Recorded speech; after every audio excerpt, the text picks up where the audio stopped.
এবার আপনাদেরকে বলি হাই স্কুল মানে এখানকার উচ্চ বিদ্যালয়গুলোতে কিভাবে পড়াশোনা হয় আর কি পদ্ধতিতে পরীক্ষাটা হয়।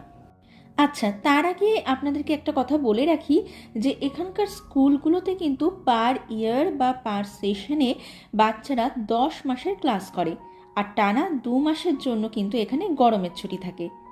আর এই কথাটা কেন আমি আপনাদেরকে আগে জানিয়ে রাখলাম সেটা এখন আমি আপনাদেরকে বিস্তারিতভাবে বলছি।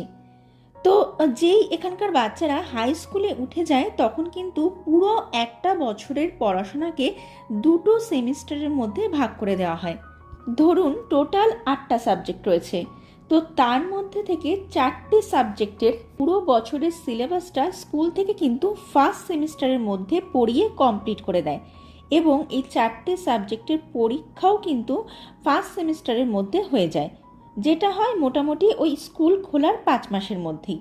আর স্কুল ইয়ারের বাকি 5 মাস মানে যেটাকে এখানে বলা হয় সেকেন্ড সেমিস্টার, তো ওই সেকেন্ড সেমিস্টারে কিন্তু বাকি 4টে সাবজেক্ট পড়ানো হয়, এবং মোটামুটি ওই 5 মাস পরে মানে বছর শেষে সেই 4টে সাবজেক্টের রেজাল্ট বা রিপোর্ট কার্ড বেরোয়।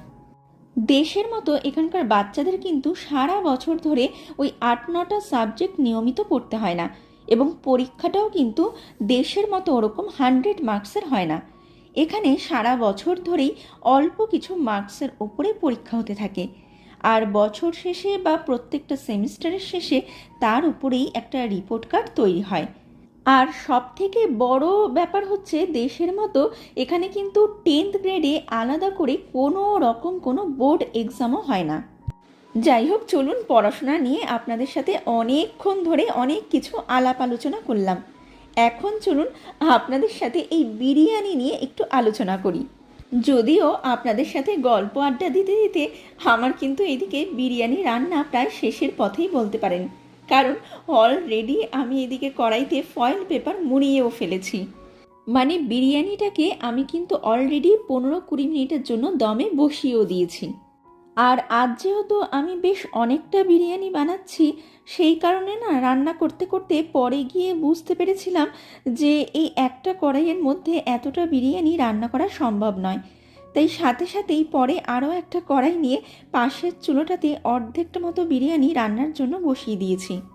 যদিও এই বিরিয়ানির রেসিপিটা আমি এতক্ষণ ধরে এই ভিডিওটাতে আপনাদের সাথে অল্প অল্প করে কিছুটা শেয়ার করেছি, তাও চলুন এখন আপনাদেরকে একবার মুখে বলে দিই যে বিরিয়ানির আলুগুলো ভেজে তুলে নেওয়ার পর আমি কি করেছি।